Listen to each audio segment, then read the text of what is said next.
kirize tugane alien skin ekyatwalira abantu abamu emyaka 2 okola kikoledde myezi 8 alien kati kati abamawulire balowooza ti alien akyali oli alien alinga kireva gyakuba buloka no owulire kyekugamba eba Keizi oyo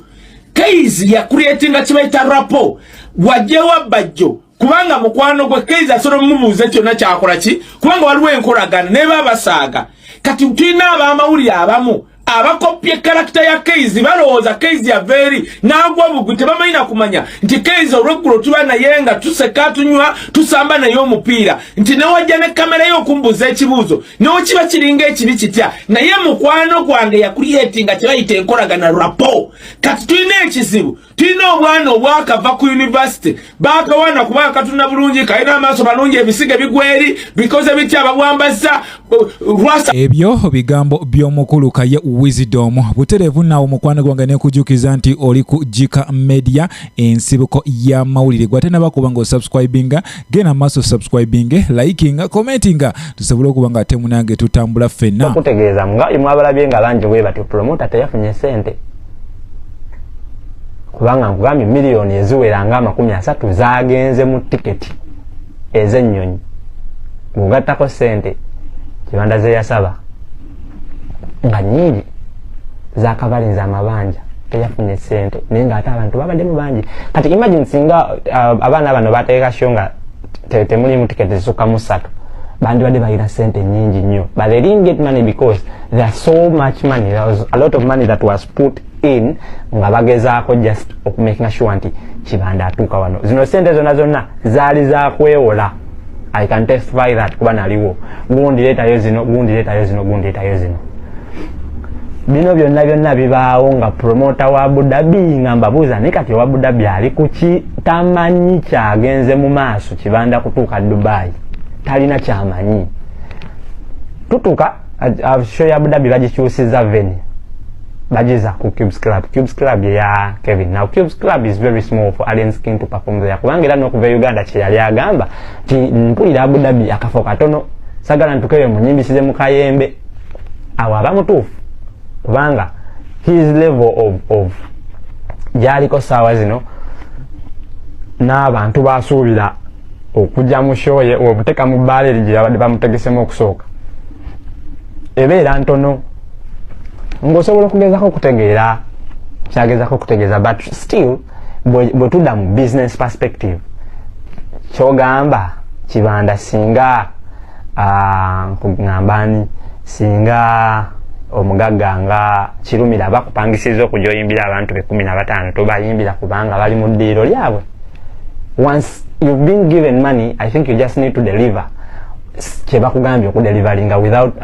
if that is a prerequisite why you should perform, it should be in the contract.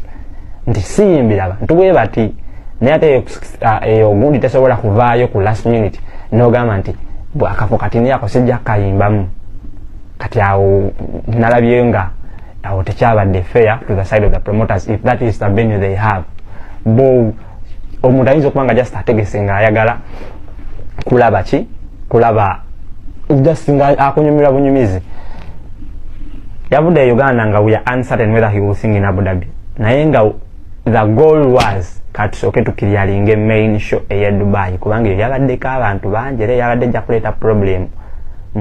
ebyo byebimu ku bigambo mukwano gwange Bapromoter bye bagamba nti alien skin munange ayina okweddako wabula abantu abenjawulo bavuddeyo nga bagamba nedda Bapromoter abe Dubai Abu Dhabi bonna munange bateeka okuba nga basasuddwa bano basige enziro omuyimbi alien skin kosa n'okwagala okwomusuula bamuteeke ku ttaka.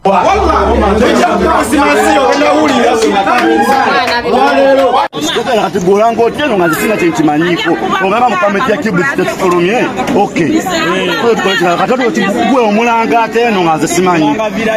ate abana bagula ticket ndate bote bayingira abo bolabyawo mukwano gwange be bageto yuti awo nno babadde bebuuza munange alien skin aliwa nga tebasalikako musale era ne bagamba tebagenda kuyingira kivulu ekyo singa wolofusi yabakitegeese jjukira bano babakubye ekikono oluvannyuma lwaliwo okutegeera nti bano bayinza okukola kazimbi akawerako ne bagamba nedda katugule ekivulu kino tukitegeke ewala so bo babalise mu bbanga eyo nga nkuje mukwano gwange ye eyaliko omwami wa Zari era nga ono sawa zino aba ex we ono amanyiddwa nga Jeke Chopper era avuddeyo n'ategeeza abavubuka mwena munange okusooka okola akathimbi awono mulyoke mulowooze ku relationship because wogenda mu relationship ng'oli mwavu mukwano gwange omayiriza nga ofuuse kisajjasajja olw'ensonga ebiseera ebisinga omukyala waba kusinga akathimbi agenda kunyooma agenda kuyisaamu amaaso bino byonna byatuusewo mukwano gwange oluvannyuma lw'omukyala Zari okuvayo n'ayita Shakibu Fala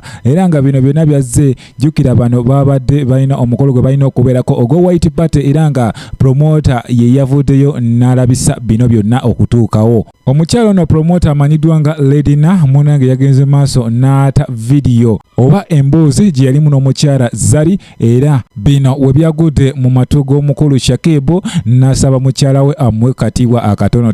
mu absence ye wabula tosobola kufuna kitiibwa nga kathimbi tolina era ogenda sigala awo ng'ofuuse kisajjasajja Jeke Chopper gwenjogerako mukwano gwange ono yasuulibwawo mu mwaka gwa 2022 ono yalinayo muganzi w'omukyala Zari ffenna tukimanyi bulungi nti omukyala ono azze abeera n'abasajja ab'enjawulo omuli Diamond Platinum omugenzi Ivan Ssemwanga n'abalala omunange bazze anyigawo era nga currently now alina omukulu Shakibu butereevu nga mmaliriza kambalekere vidiyo eno ate tunaddamu olundi mpulidde bangi abazze nga bagamba alien skin amalala mangi agenda kugwa amalala gakulembera ekigwo bannamawulire abaddamu bubi bannamawulire abajolonga ate nga be bamuleeta kituufu amalala gakulembera ekigwo era gayinza okuba amangi naye kusooka obusoosi alien skin emyaka gyalimu abadde mu ghetto nga tewali na munnamawulire agezaako kulinnya wuwe agezaako kumunoonya kati akaseera kano kamaze okwesusunkula muggi mufubutuka mujja mu bungi kubanga yaliwo bannamawulire mumanye ebyokukola tuwulira corporate tuwulira federation sinalabayo munnamawulire akoze ku kintu kino extensively naye muddukira ku alien skin because you are not professional ekisooka obusoosi alien skin bye mugamba mbu amawulire ge gamuleeta amawulire sige gakola alien skin TikTok eno ye yakola alien skin nga bwolaba baliya mu voice bwolaba abayimbi abalala TikTok beekoze bakididi batomdi kakati alien skin bwebanga TikTok ye mukoze era asuubira nti ne interview ajja kugikolera ku TikTok kati gwe munnamawulire toyina ky'omugamba ekyokubiri nammwe temuli professional